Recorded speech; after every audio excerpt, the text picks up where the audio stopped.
So you're involved with Selco,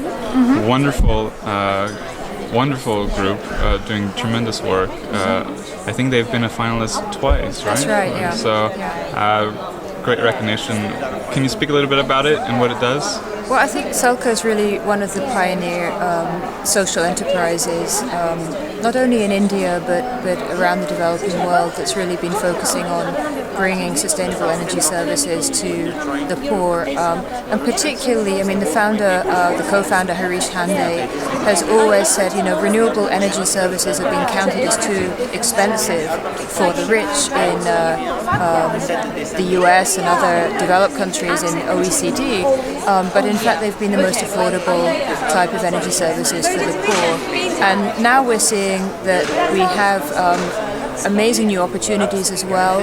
The company that was showcased as a winner of the Zayed Future Energy Prize in the SME section, M-Copa, has brought, with the inspiration actually by their CEO, of the founder of Selco, Harish Hande, who helped him when he was still thinking about setting up his company. But through financial services being tied now with small-scale renewable energy, again, you can help to deliver energy access to the 1.2 billion people who still today don't have any access to electricity, and the development benefits that come with that in health, in education, in gender equity, in income generation as well.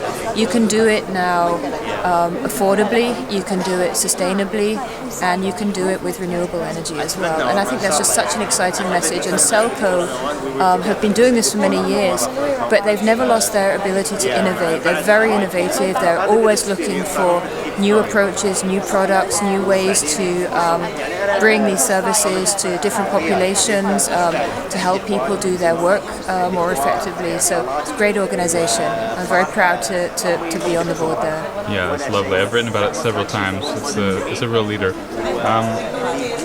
You were previously executive director of Trickle Up. That name just really struck me. It's a wonderful term.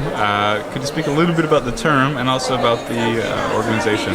Well, the whole intention there was really looking, rather than this top-down, trickle-down economics, it was really starting with, in a sense, starting with the customer, starting with the woman or man, but particularly women there, who were very, very low income, investing in their innate entrepreneurial abilities, giving them seed capital. In this case, it was a small grant to help them start or grow a business. I really see the work that I was doing there 10 years ago very, very consistent with some of the work that I do today, which is really helping to bring sustainable energy services to help with empowerment of people in a range of developing countries where they lack electricity, whether they're using it in their household or whether they're using it in a small business.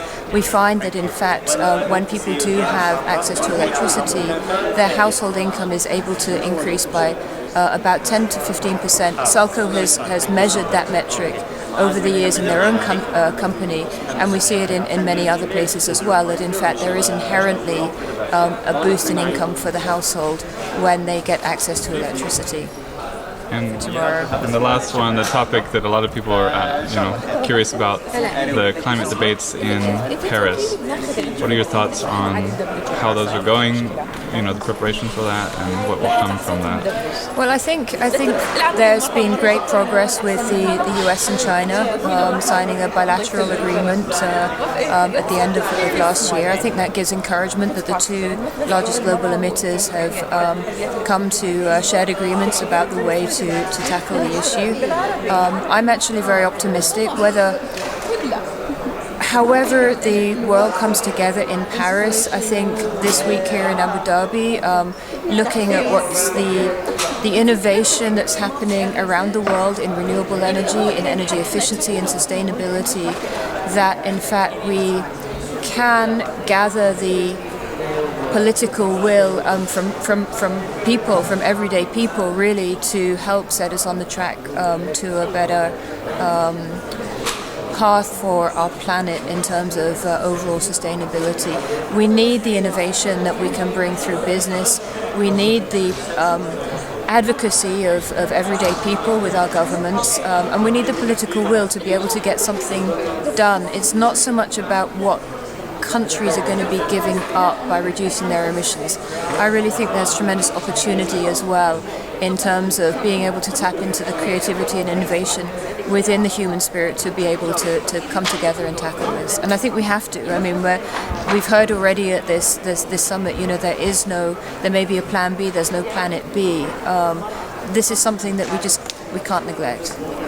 Thank you so much for your time. You're an inspiration, and I think there are countless people who appreciate the work you do and have done. Thank you very much.